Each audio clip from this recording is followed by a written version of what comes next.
Hello, അമ്മ മനസ്സിൻ്റെ പുതിയൊരു എപ്പിസോഡിലേക്ക് എല്ലാവർക്കും സ്വാഗതം. ചാനൽ ആദ്യമായിട്ട് കാണുന്നവരാണെങ്കിൽ ഒന്ന് സബ്സ്ക്രൈബ് ചെയ്തിട്ട് ലൈക്ക് ചെയ്യണേ. അങ്ങനെ മഹേഷ് വന്നിട്ട് മഹേന്ദ്രനോട് പറയുകയാണ്, ഹലോ അമ്മായിയപ്പാ. അത് കേട്ടതും അയാൾ ഞെട്ടിത്തിരിഞ്ഞ് നോക്കുന്നുണ്ട്, ഇതാരാ തന്നെ വിളിക്കുന്നതെന്ന് അറിയാൻ വേണ്ടിയിട്ട്.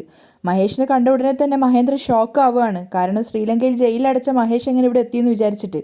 ആ സമയത്ത് മഹേഷ് പരിഹാസത്തോടെയാണ് പറയുന്നത്, ഓ ഞാനെന്താ ഇവിടെ നിന്നാണോ ഇങ്ങനെ നോക്കുന്നത്? ഞാൻ വീണ്ടും മേഘാ മാഡത്തിൻ്റെ ഡ്രൈവറായിട്ട് ഇവിടെ വന്നതാണ്. ഇനി ഞാൻ ഇവിടെ കാണും. അത് കേട്ട സമയത്ത് സിറ്റൗട്ടിലിരിക്കുന്ന മനോഹരനെയാണ് മഹേന്ദ്രൻ നോക്കുന്നത്. അപ്പോൾ മഹേഷ് പരിഹാസത്തോടെ പറയുന്നുണ്ട്, ഇനി എന്നെ ഇവിടുന്ന് ആർക്കും പറഞ്ഞേക്കാൻ പറ്റില്ല. എന്നോട് പ്രശ്നം ഉണ്ടാക്കാൻ വേണ്ടിയിട്ടാണോ മേഘ നിന്നെ ജയിലിൽ നിന്ന് ഇറക്കിക്കൊണ്ട് വന്നത്? എങ്കിൽ കേട്ടോ, അടുത്ത പ്രാവശ്യം നീ ജയിലിൽ പോകുമ്പോൾ അവളും നിനക്കൊപ്പം ഉണ്ടാവും. അത് എത്രയും പെട്ടെന്ന് നടക്കും. അപ്പം മഹേഷ് പരിഹസിക്കുകയാണ്, അത് നടക്കുമ്പം കാണാം. അതല്ല, എവിടെയാ അമ്മായിയപ്പ എൻ്റെ ഭാര്യ? ചന്ദ്രികയെ തെരഞ്ഞുകൊണ്ടാണ് കണ്ണുകൊണ്ട് ചോദിക്കുന്നത്. അത് കേട്ടത് മഹേന്ദ്രന് ദേഷ്യം വരികയാണ്. ഏയ്, ഇനി ഒരു പ്രാവശ്യം കൂടി ചന്ദ്രികയെ നിന്റെ ഭാര്യ അങ്ങനെയാണ് ഇങ്ങനെയാണ് എന്നൊക്കെ പറഞ്ഞാൽ ഞാൻ തന്നെ നിന്നെ കൊന്നിട്ട് ജയിലിലേക്ക് പോകും. മഹേന്ദ്രന് ദേഷ്യം കത്തിക്കയറുകയാണ്. അപ്പോൾ മഹേഷ് വീണ്ടും പരിഹാസത്തോട് ചോദിക്കുന്നുണ്ട്, ചന്ദ്രിക എൻ്റെ ഭാര്യയാണെന്ന് പറഞ്ഞാൽ നിങ്ങൾക്ക് ദേഷ്യം വരുമോ? എങ്കിലും അത് ആദ്യം പറയണ്ടേ? ഞാൻ ഇടയ്ക്കിടയ്ക്കേ അത് തന്നെ പറഞ്ഞുകൊണ്ടിരിക്കാം. മഹേഷ് മഹേന്ദ്രനെ പരിഹസിക്കുന്നത് നോക്കി ആസ്വദിച്ചിരിക്കുകയാണ് മനോഹരൻ. അപ്പോൾ മഹേഷ് വീണ്ടും പറയുന്നുണ്ട്, ചന്ദ്രിക എൻ്റെ ഭാര്യയാണ്, നിങ്ങൾ എൻ്റെ അമ്മായിയപ്പൻ. നിങ്ങളുടെ ഭാര്യയില്ലേ, അതെൻ്റെ അമ്മായി അമ്മ. ഇനി മുതൽ ഞാൻ നിങ്ങളെയൊക്കെ ഇങ്ങനെയാണ് വിളിക്കുക. അപ്പം മഹേന്ദ്രൻ ദേഷ്യത്തോടെ പറയുന്നുണ്ട്, നോക്ക്, ഇനി ഒരു പ്രാവശ്യം കൂടി നീ എന്നെ അമ്മായിയപ്പ എന്ന് വിളിച്ചാൽ ഇവിടെ നടക്കുന്നതേ വേറെ. അപ്പോൾ മഹേഷ് നടന്നുകൊണ്ട് മഹേന്ദ്രൻ്റെ അടുത്തേക്ക് വന്നിട്ട് അയാൾ ഇങ്ങനെ എരികേറ്റിക്കൊണ്ടേ ഇരിക്കുകയാണ്. എന്താ അമ്മായിയപ്പ ഇങ്ങനെ ചൂടാവുന്നത്? എന്നെ അടിക്കണം തോന്നുന്നുണ്ടോ? അടിച്ചോ.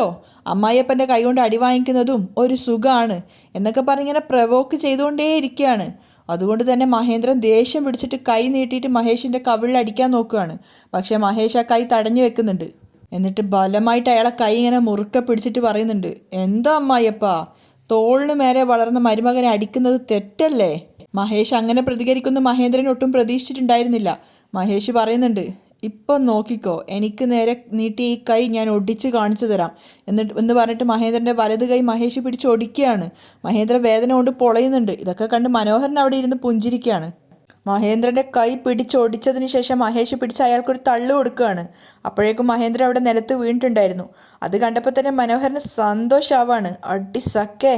അപ്പം മഹേഷ് പരിഹസിക്കുന്നുണ്ട്, എന്താ അമ്മായിയപ്പ, മെല്ലെ പിടിച്ചൊന്ന് തള്ളുമ്പോഴേക്കും ഇങ്ങനെ നിലത്ത് വീഴാൻ പറ്റുമോ? ഇനിയും കുറച്ചുകൂടി ബലത്തിലാണ് ഞാൻ തള്ളിയതെങ്കിൽ നിങ്ങൾ മരിച്ചു പോവായിരുന്നല്ലോ.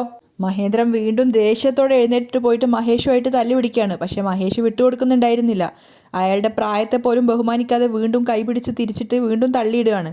മനോഹരൻ അതൊക്കെ കണ്ട് പൊട്ടിച്ചിരിക്കുന്നുണ്ട്. വീണ്ടും എഴുന്നേറ്റിട്ട് വന്നിട്ട് മഹേന്ദ്രൻ പറയുന്നുണ്ട്, ഏയ്, നീ ആരെ മേലെ കൈവച്ചെന്ന് നിനക്കറിയോ? എന്നിട്ട് മഹേഷുമായിട്ട് അയാൾ മൽപ്പിടുത്തം നടത്തുകയാണ്. അവർ രണ്ടുപേരും കൈകൾ വെച്ചിട്ട് പരസ്പരം അങ്ങോട്ടും ഇങ്ങോട്ടും ഉപദ്രവിക്കുകയാണ്. അതിനുശേഷം മഹേന്ദ്രൻ അയാളുടെ കൈവച്ചിട്ട് മഹേഷിൻ്റെ കവിളിൽ പൊട്ടിച്ചു കൊടുക്കുന്നുണ്ട്. ആ ദേഷ്യത്തിന് അതേപോലെ തന്നെ മഹേഷും മഹേന്ദ്രൻ്റെ കവിളത്ത് തല്ലാൻ വേണ്ടി കൈയോങ്ങിയതാണ്. പക്ഷെ ഒട്ടും പ്രതീക്ഷിക്കാതെയാണ് മഹേഷിൻ്റെ കൈകളിലേക്ക് ആ ഒരു കൈ വന്ന് പിടിക്കുന്നത്. മറ്റാരുമല്ല, സിദ്ധാർത്ഥ് തന്നെയായിരുന്നു. സിദ്ധാർത്ഥ് ദേഷ്യത്തോടെ മഹേഷിനെ പിടിച്ച് തള്ളുകയാണ്. സിദ്ധാർത്ഥ് തള്ളിയപ്പോൾ തന്നെ മഹേഷ് അവിടെ നിലത്ത് വീഴുന്നുണ്ട്. ആ സമയത്ത് സിദ്ധാർത്ഥ് വേഗം വന്നിട്ട് മഹേന്ദ്രനോട് ചോദിക്കുകയാണ്, അങ്കിൾ, നിങ്ങൾക്കൊന്നും സംഭവിച്ചില്ലല്ലോ? അപ്പോൾ മഹേന്ദ്രൻ പറയുന്നുണ്ട്, എനിക്കൊന്നും സംഭവിച്ചിട്ടില്ല സിദ്ധു. പക്ഷേ ഇവൻ്റെ കൈ നീ ഒടിക്കണം. അവൻ്റെ കൈ ഒടിക്ക് സിദ്ധു, മഹേന്ദ്രൻ ദേഷ്യത്തോടെ പറയാണ്. അപ്പോൾ മഹേഷ് പറയുന്നുണ്ട്, അമ്മായിയപ്പ, എന്താ അമ്മായിയപ്പ, മരുമകൻ്റെ കൈ ഒടിക്കാനാണോ പറയുന്നത്? ഇതൊക്കെ ന്യായാണോ? മഹേഷ് പരിഹാസത്തോടെ പറയുന്നത് കേട്ടതും സിദ്ധാർത്ഥ് ദേഷ്യത്തോടെ പറയുന്നുണ്ട്, എൻ്റെ അങ്കിളിലെ കൈ ഒടച്ചതും പോരാഞ്ഞ് അഹങ്കാരത്തോടെ സംസാരിക്കുന്നോടാ എന്ന് പറഞ്ഞിട്ട് മഹേഷിനെതിരെ വീണ്ടും തല്ലുകയാണ്. അത് കാണുന്ന സമയത്ത് സിറ്റൗട്ടിലിരുന്ന മനോഹരനാകെ ഞെട്ടിയിട്ട് എഴുന്നേക്കാണ്. സിദ്ധാർത്ഥ് അവിടെ വരുന്നോ മഹേന്ദ്രനെ രക്ഷിക്കുമെന്നോ അയാൾ വിചാരിച്ചിട്ടുണ്ടായിരുന്നില്ല. അപ്പോൾ സിദ്ധാർത്ഥ് മഹേന്ദ്രൻ്റെ അടുത്ത് പോയപ്പോൾ മഹേന്ദ്രൻ വീണ്ടും ആവർത്തിക്കുകയാണ്, അവൻ്റെ കൈ ഒടിക്ക് സിദ്ധു, അവൻ്റെ കൈ ഒടിക്ക്. മഹേന്ദ്രൻ്റെ വാക്കുകൾ കൂടി കേട്ടതോടെ സിദ്ധു ആവേശത്തോടു കൂടി മഹേഷുമായിട്ട് ഫൈറ്റ് ചെയ്യുകയാണ്. മഹേഷും സിദ്ധാർത്ഥിനെ നന്നായിട്ട് ഉപദ്രവിക്കുന്നുണ്ടായിരുന്നു. പക്ഷെ എന്നിട്ടും അങ്കിളിനെ ഉപദ്രവിച്ചതിൻ്റെ ആ ദേഷ്യം കൊണ്ട് സിദ്ധാർത്ഥ് അവനോടുള്ള കലി തീർക്കുകയാണ്. സിദ്ധു മഹേഷിനെതിരെ അത്രയധികം തല്ലുണ്ടാക്കുന്ന മനോഹരം പോലും പ്രതീക്ഷിച്ചിട്ടുണ്ടായിരുന്നില്ല. നിലത്ത് വീണ് കിടക്കുന്ന മഹേഷിൻ്റെ വലത് കൈ പിടിച്ച് ഒടിക്കുകയാണ് സിദ്ധാർത്ഥ്. എന്നിട്ട് പറയുന്നുണ്ട്, എൻ്റെ അങ്കിളുടെ നേരെ കൈവക്കാൻ നീ ആയോ? മഹേഷ് വേദന കൊണ്ട് പൊളയാണ് കിടന്നിട്ട്. പക്ഷെ സിദ്ധാർത്ഥ് ഒരു ദയയും കാണിച്ചില്ല. അതുപോലെ തന്നെ മഹേന്ദ്രനും. കാരണം അത്രയധികം മഹേന്ദ്രനെ ഉപദ്രവിച്ചിട്ടുണ്ടായിരുന്നു. ആ സമയത്ത് മനോഹരൻ പേടിയോടെ ചിന്തിക്കുന്നുണ്ട്, അയ്യയ്യോ, തല്ലാൻ വേണ്ടി പോയ അവൻ്റെ അവസ്ഥ ഇതാണെങ്കിൽ തല്ലാൻ വേണ്ടി പറഞ്ഞു വിട്ട് എൻ്റെ അവസ്ഥ എന്തായിരിക്കും? ഒന്നും അറിയാത്തതുപോലെ അകത്തേക്ക് പോവാമെന്നും പറഞ്ഞിട്ട് അയാൾ വേഗം രക്ഷപ്പെടുകയാണ്. മഹേഷ് വേദന കൊണ്ട് പൊളയുമ്പോൾ സിദ്ധു പറയുന്നുണ്ട്, ഇനി ഒരു പ്രാവശ്യം കൂടി എൻ്റെ അങ്കിളുടെ ദേഹത്ത് നീ കൈവച്ചാൽ അടുത്ത പ്രാവശ്യം നിന്റെ കൈയല്ല വെട്ടുക, നിന്റെ തല ഞാൻ എടുത്തു കളയും. ഒരു ചവിട്ട് കൂടി മഹേഷിന് കൊടുക്കുന്നുണ്ട്. മഹേഷ് വയ്യാതെ എങ്ങനെയോ കഷ്ടപ്പെട്ട് എഴുന്നേൽക്കുകയാണ്. അപ്പോൾ സിദ്ധാർത്ഥ് ദേഷ്യത്തോടെ പറയുന്നുണ്ട്, ഇനിയും പോവാതെ എന്തിനാണ് ഇവിടെ നിൽക്കുന്നേ? അപ്പോൾ മഹേന്ദ്രൻ തടയാണ്, സിദ്ധു മതി മതി വിട്ടേക്ക്. അപ്പോൾ സിദ്ധാർത്ഥ് വേഗം അങ്കിളുടെ ദേഹത്തൊക്കെ നോക്കിയിട്ട് ചോദിക്കുന്നുണ്ട്, അങ്കിൾ നിങ്ങൾക്കൊന്നും ആയിട്ടില്ലല്ലോ? ഇല്ല സിദ്ധു, എനിക്കൊന്നും കുഴപ്പമില്ല. ഹോസ്പിറ്റലിലോ മറ്റോ പോകണോ? വാ നമുക്ക് പോവാം. അപ്പോൾ മഹേന്ദ്രൻ പറയുന്നില്ല, എനിക്കൊന്നും ആയിട്ടില്ല, നിനക്ക് കുഴപ്പമൊന്നുമില്ലല്ലോ? ഇല്ല അങ്കിൾ, എനിക്ക് കുഴപ്പമൊന്നുമില്ല, സിദ്ധാർത്ഥ് പറയാണ്. അപ്പോൾ മഹേന്ദ്രൻ പറയുന്നുണ്ട്, ഇവിടെ നടന്ന കാര്യങ്ങളൊന്നും ലക്ഷ്മിയുടെ അടുത്തും ചന്ദ്രികയുടെ അടുത്തും പറയണ്ട, അവരറിഞ്ഞാൽ വല്ലാതെ വിഷമിക്കും. അപ്പോൾ മഹേഷിയും എല്ലാം ഞൊണ്ടിയാണ് നടക്കുന്നത്. അവർ തമ്മിലുള്ള സ്നേഹപ്രകടനം കാണുന്തോറും മഹേഷിന് ദേഷ്യം കയറുകയാണ്. എന്നിട്ടും മഹേഷ് വിട്ടുകൊടുക്കുന്നില്ല. മഹേഷ് ദേഷ്യത്തോടെ പറയുന്നുണ്ട്, ഏയ് സിദ്ധു. അപ്പോൾ രണ്ടുപേരും മഹേഷിനെ നോക്കുകയാണ്. നീ എൻ്റെ മേലെ കൈവച്ചു അല്ലേ? ഇതിനുള്ള ശരിയായ മറുപടി തരാതെ ഞാൻ വിടുമെന്ന് നീ വിചാരിക്കണ്ട. എൻ്റെ അടുത്ത് നിന്ന് എൻ്റെ മോളെ അകറ്റി, എൻ്റെ ഭാര്യയെ അകറ്റി, നിന്നെ ഞാൻ വെറുതെ വിടുമെന്ന് നീ വിചാരിക്കണ്ട. വിടില്ലടാ നിന്നെ ഞാൻ. ചന്ദ്രികയുടെ മുന്നിലും മലറിൻ്റെ മുന്നിലും നീ എന്നെ കെട്ടവനാക്കി. എന്നിട്ട് നീ നല്ലവനായി അഭിനയിച്ച് ഞങ്ങളെ തമ്മിൽ അകറ്റിയില്ലേ? അപ്പോൾ മഹേന്ദ്രൻ അതൊക്കെ പുതിയൊരു അറിവായിരുന്നു. കാരണം ചന്ദ്രികയുടെ മുന്നിൽ എന്തിനാണ് സിദ്ധാർത്ഥ് അങ്ങനെയൊക്കെ ചെയ്യുന്നതെന്ന് അയാൾക്ക് മനസ്സിലായിട്ടുണ്ടായിരുന്നില്ല. മഹേഷ് അവസാനത്തെ വാക്കുകൂടി പറഞ്ഞപ്പോഴേക്കും മഹേന്ദ്രൻ ആകെ ഷോക്കാവുകയാണ്. മഹേഷ് പറയുന്നുണ്ട്, ഞാൻ ജീവനോടെ ഇരിക്കുന്ന കാലത്തോളം നീയും ചന്ദ്രികയും ഒന്നിച്ച് ജീവിക്കാൻ ഞാൻ അനുവദിക്കില്ലടാ. മഹേന്ദ്രൻ ഷോക്കായിട്ട് സിദ്ധാർത്ഥിനെ നോക്കുകയാണ്. കാരണം അങ്ങനെ ഒരു കാര്യം അയാൾ സ്വപ്നത്തിൽ പോലും ചിന്തിച്ചിട്ടില്ല. ചന്ദ്രികയും സിദ്ധാർത്ഥവും തമ്മിൽ സ്നേഹത്തിലായിരിക്കുമെന്നോ സിദ്ധാർത്ഥ് ചന്ദ്രികയെ പ്രണയിക്കുന്നുണ്ടെന്നോ അങ്ങനെയൊന്നും അവർക്ക് അറിയില്ലായിരുന്നു. അതുകൊണ്ട് തന്നെ അയാൾ അതിശയത്തോടെ സിദ്ധാർത്ഥിനെ നോക്കുകയാണ്. അപ്പോൾ ഞാൻ നിന്നെ വെറുതെ വിടില്ല എന്നൊക്കെ വെല്ലുവിളിച്ചിട്ടാണ് മഹേഷ് അവിടുന്ന് പോകുന്നത്. സിദ്ധാർത്ഥിനാണെങ്കിൽ ഇനി എങ്ങനെ അങ്കിളിനെ ഫേസ് ചെയ്യേണ്ടതെന്ന് അറിയാത്തൊരവസ്ഥയിൽ നിൽക്കുകയാണ്. കുറച്ചു സമയത്തിന് ശേഷം മഹേന്ദ്രൻ ചോദിക്കുന്നുണ്ട്, സിദ്ധു, ഇപ്പോൾ മഹേഷ് പറഞ്ഞിട്ട് പോയതിന് എന്താ അർത്ഥം?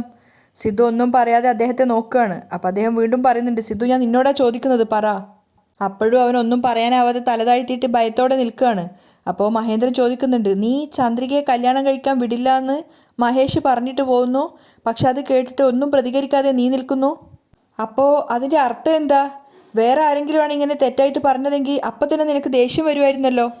ഇപ്പോൾ മഹേഷ് അങ്ങനെയൊക്കെ പറഞ്ഞിട്ടും അവനെതിരെ നീ ഒരു അക്ഷരം പോലും മിണ്ടുന്നില്ല. എന്താ സിദ്ധു? മഹേന്ദ്രൻ ഒന്നും മനസ്സിലാവാതെ ചോദിക്കുകയാണ്.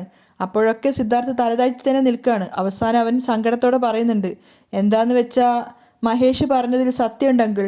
അത് കേട്ട് മഹേന്ദ്രൻ അതിശയത്തോടെയാണ് നിൽക്കുന്നത്. അയാൾ വീണ്ടും സംശയത്തോടെ ചോദിക്കുന്നു, അങ്ങനെ പറഞ്ഞാൽ അതിനർത്ഥം നീ ചന്ദ്രികയെ? അപ്പോൾ സിദ്ധാർത്ഥ് പറയാണ്, അതെ അങ്കിൾ, ഞാൻ ചന്ദ്രികയെ പ്രണയിക്കുന്നു. അത് മഹേന്ദ്രന് വലിയൊരു ഷോക്ക് തന്നെയായിരുന്നു. അയാൾ അതിശയത്തോടെയാണ് നിൽക്കുന്നത്. മാത്രമല്ല സിദ്ധാർത്ഥിനോട് ചോദിക്കുന്നുണ്ട്, ഇതെന്താ മോൻ ഇത്രയും കാലമായിട്ട് നീ എന്നോട് പറയാതിരുന്നത്? അല്ല അങ്കിൾ, എനിക്ക് നിങ്ങളോട് പറയണമെന്നുണ്ടായിരുന്നു, പക്ഷേ അത് പറയാനുള്ള ധൈര്യം എനിക്കില്ലായിരുന്നു.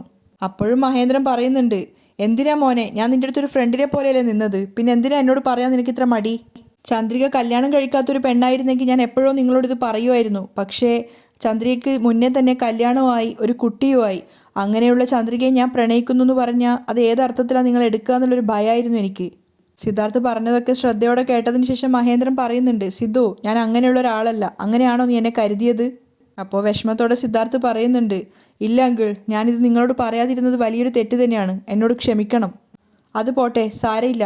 നീ ചന്ദ്രികയെ പ്രണയിക്കുന്നു, അതുപോലെ അവൾ തിരിച്ചും നിന്നെ പ്രണയിക്കുന്നുണ്ടോ? അപ്പോൾ സിദ്ധാർത്ഥ് പറയുന്നുണ്ട്, അവൾ എന്നെയും പ്രണയിക്കുന്നുണ്ട്. പക്ഷേ അങ്കിൾ. എന്താ പിന്നെ പക്ഷേ?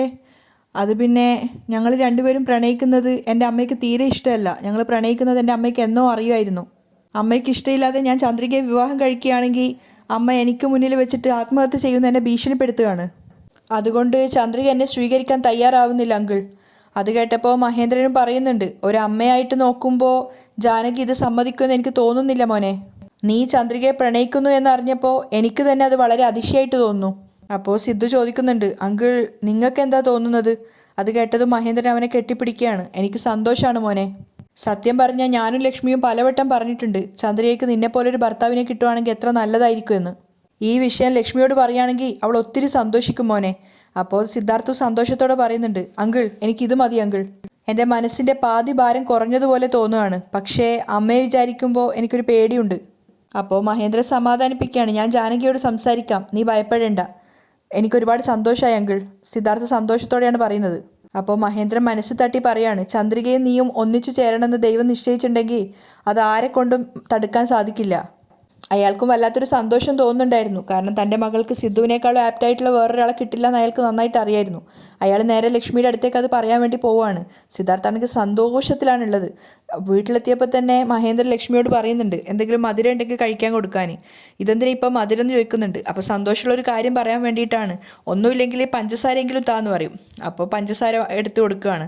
രണ്ടുപേരും പഞ്ചസാര കഴിച്ചതിന് ശേഷം കാര്യം എന്താണെന്ന് പറയാൻ വേണ്ടിയിട്ട് ലക്ഷ്മി പറയുന്നുണ്ട്. എന്താ കാര്യം എന്ന് പറഞ്ഞാൽ നീ ഒത്തിരി സന്തോഷിക്കും. അങ്ങനെയാണോ? എങ്കിൽ പിന്നെ എന്നോടും കൂടെ പറ. അപ്പോൾ മഹേന്ദ്രൻ മുഖവിലില്ലാതെ പറയുകയാണ്, നമ്മുടെ ചന്ദ്രികയെ സിദ്ധാർത്ഥ് പ്രണയിക്കുന്നുണ്ട്. അത് കേട്ട സമയത്ത് ലക്ഷ്മിക്ക് വിശ്വസിക്കാനാവുന്നില്ല. അവർ അതിശയത്തോടെ ചോദിക്കുകയാണ്, ഏട്ടാ നിങ്ങൾ പറയുന്നത് സത്യമാണോ? സത്യമായ കാര്യമാണ്. ഇപ്പോഴാണ് ഞാൻ സിദ്ധാർത്ഥിനോട് സംസാരിച്ചിട്ട് വരുന്നത്. അവൻ തന്നെ പറഞ്ഞതാണ്. അതുകൊണ്ടാണ് നിന്നോട് പറയാൻ വേണ്ടി ഓടി വന്നത്. അപ്പോൾ ലക്ഷ്മി സന്തോഷത്തോടെ പറയുന്നുണ്ട്, എനിക്കിത് വിശ്വസിക്കാനാവുന്നില്ല.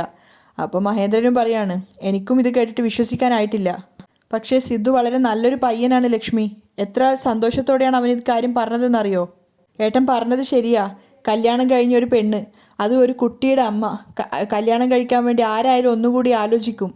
അപ്പോൾ മഹേന്ദ്രൻ അഭിമാനത്തോടെ പറയാണ്, സിദ്ധുവിനെ എനിക്ക് എപ്പോഴും ഒരുപാട് ഇഷ്ടമാണ്.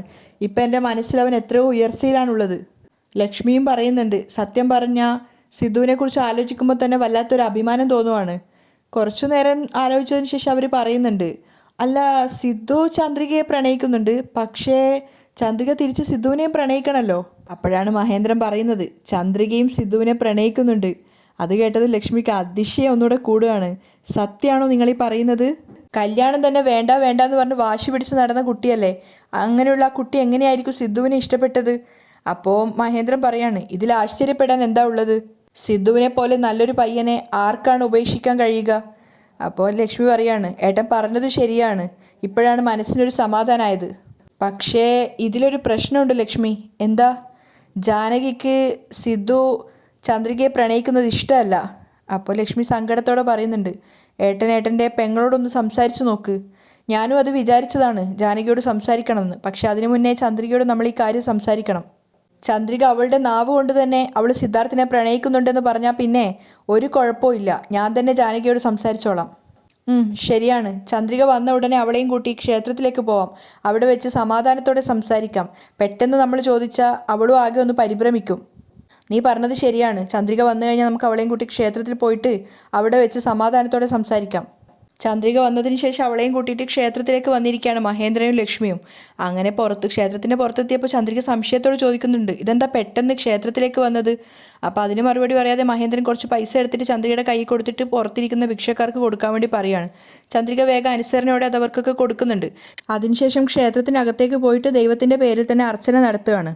പ്രസാദം വാങ്ങിച്ചതിന് ശേഷം ചന്ദ്രിക ക്ഷേത്രത്തിൽ ഒന്ന് വലം വെക്കാൻ വേണ്ടി പോയിട്ടുണ്ടായിരുന്നു. തിരിച്ചു വന്നപ്പോൾ മഹേന്ദ്രൻ ലക്ഷ്മി അവിടെ ഇരിക്കുകയാണ്. അവളോട് അവിടെ ഇരിക്കാൻ പറയുന്നുണ്ട്. ഞങ്ങൾ ചോദിക്കുന്ന കാര്യത്തിന് സത്യസന്ധമായിട്ട് നീ മറുപടി പറയണം. ചോദിക്ക്, ചന്ദ്രിക പറയാണ്. അപ്പോൾ ലക്ഷ്മി മഹേന്ദ്രനോട് ചോദിക്കാൻ പറഞ്ഞപ്പോൾ അയാൾ ആദ്യം ഒന്ന് മടിക്കുകയാണ്. നീ തന്നെ ചോദിച്ചോ. ലക്ഷ്മി പറയുന്നുണ്ട്, വേണ്ട ഏട്ടൻ ചോദിച്ചോ. അപ്പോൾ ചന്ദ്രിക പറയാണ്, ഇത്രമാത്രം ചോദിക്കാൻ മടിയുള്ള ക്വസ്റ്റ്യൻ എന്താണ്? എന്തിനാ എന്നോട് ചോദിക്കാൻ ഇങ്ങനെ മടിക്കുന്നത്? ചോദിച്ചോളൂ. അപ്പോൾ മഹേന്ദ്രൻ ലക്ഷ്മിയോട് പറയാണ്, ശരി ഞാൻ തന്നെ ചോദിച്ചോളാം. ചന്ദ്രിക, ചുറ്റി വളക്കാതെ ഞാൻ വിഷയത്തിലേക്ക് തന്നെ വരാം. സിദ്ധാർത്ഥും നീയും പരസ്പരം പ്രണയിക്കുന്നുണ്ടോ? പെട്ടെന്ന് ആ ചോദ്യം കേട്ടപ്പോൾ ചന്ദ്രിക ആകെ വല്ലാതെ ആവുകയാണ്. അവൾ മറുപടിയൊന്നും പറയാതെ നാണത്തോടെ നിൽക്കുന്നുണ്ട്. അപ്പോൾ മഹേന്ദ്രൻ വീണ്ടും ചോദിക്കുന്നുണ്ട്, പറ ചന്ദ്രിക, നിങ്ങൾ രണ്ടുപേരും പ്രണയിക്കുന്നുണ്ടോ? അച്ഛൻ്റെ അമ്മയുടെ മുഖത്ത് നോക്കി അത് പറയാനുള്ള ധൈര്യം ഇല്ലാത്തതുകൊണ്ട് തന്നെ ചന്ദ്രിക തലതാഴ്ത്തിയിരിക്കുകയാണ്. അപ്പോൾ ലക്ഷ്മി പറയുന്നുണ്ട്, ചന്ദ്രിക, സിദ്ധാർത്ഥ് ഇദ്ദേഹത്തോട് കാര്യങ്ങളൊക്കെ പറഞ്ഞു. അപ്പോൾ മഹേന്ദ്രനും പറയാണ്, സിദ്ധാർത്ഥ് നിന്നെ കല്യാണം കഴിക്കാൻ പൂർണ്ണ മനസ്സോടെയാണ് നിൽക്കുന്നത്. നിന്റെ ആഗ്രഹം എന്താ അത് പറ. അപ്പോൾ ചന്ദ്രിക ഒരു വല്ലായ്മയോടെ പറയാണ്, ഇതിൽ എൻ്റെ ആഗ്രഹവും എൻ്റെ സമ്മതത്തെക്കാളും കൂടുതൽ ജാനകി അമ്മായിയുടെ ഇഷ്ടത്തിനാണ് പ്രാധാന്യം കൽപ്പിക്കേണ്ടത്. ഞങ്ങൾ രണ്ടുപേരും പ്രണയിക്കുന്ന കാര്യം ജാനകി അമ്മായിക്ക് നേരത്തെ അറിയായിരുന്നു. പക്ഷേ ഒരു കാലത്തും എന്നെ മരുമകളായി അംഗീകരിക്കില്ല എന്ന് അവരെൻ്റെ മുഖത്ത് നോക്കി പറഞ്ഞിട്ടുണ്ട്. അതുകൊണ്ട് തന്നെ ഞാനും സിദ്ധു സാറിനോട് ജാനകി അമ്മായിയുടെ ഇഷ്ടമില്ലാതെ ഒരിക്കലും ഞാൻ നിങ്ങളുടെ ഭാര്യ ആവില്ല എന്ന് പറഞ്ഞിട്ടുണ്ട്. അപ്പോൾ മഹേന്ദ്രൻ പറയാണ്, ഇതിനു മുന്നേ ഉണ്ടായിരുന്ന ചന്ദ്രിക വേറെയാണ്, ഇപ്പോഴുള്ള ചന്ദ്രിക വേറെയാണ്. ഇതിനു മുന്നേ ഒരു പക്ഷെ അവൾക്ക് നിന്നെ വേണ്ടാന്ന് പറഞ്ഞിട്ടുണ്ടാവും. പക്ഷേ ഇനി അവൾ അങ്ങനെ പറയില്ല. തീർച്ചയായിട്ടും അവൾ നിന്നെ മരുമകളായി അംഗീകരിക്കും. ജാനകി നിന്നെ മരുമകളായി അംഗീകരിക്കുകയാണെങ്കിൽ നിനക്ക് സിദ്ധാർത്ഥിൻ്റെ കൂടെ ജീവിക്കാൻ ആഗ്രഹമില്ലേ? പിന്നെ നിനക്ക് കുഴപ്പമൊന്നുമില്ലല്ലോ. അപ്പോൾ ചന്ദ്രിക പറയുന്നുണ്ട്, ജാനകി അമ്മായി എന്നെ അംഗീകരിച്ച നിങ്ങൾക്ക് രണ്ടുപേർക്കും ഈ ബന്ധത്തിനോട് താല്പര്യമുണ്ടെങ്കിൽ തീർച്ചയായിട്ടും സിദ്ധു സാറിനെ വിവാഹം കഴിക്കാൻ എനിക്കും ആഗ്രഹമുണ്ട്. അത് കേട്ട സമയത്ത് ലക്ഷ്മിക്കും മഹേന്ദ്രനും ഒത്തിരി സന്തോഷമാവുകയാണ്. കാരണം ഒരു കാരണവശാലും ചന്ദ്രിക ഒരു വിവാഹത്തിന് ഇതുവരെ സമ്മതിച്ചിട്ടുണ്ടായിരുന്നില്ല. സിദ്ധാർത്ഥിനെ പോലെ ഒരു നല്ലൊരു പയ്യനെ തന്നെയാണ് തങ്ങളുടെ മകൾക്ക് കിട്ടുന്നതെന്ന് ഓർത്തപ്പോൾ അവർക്കും സന്തോഷമാവുന്നുണ്ട്. ചന്ദ്രിക നാണത്തോടെ ഇരിക്കുകയാണ്. അവിടെയാണ് ഇന്നത്തെ എപ്പിസോഡ് വൈൻഡപ്പ് ചെയ്യുന്നത്.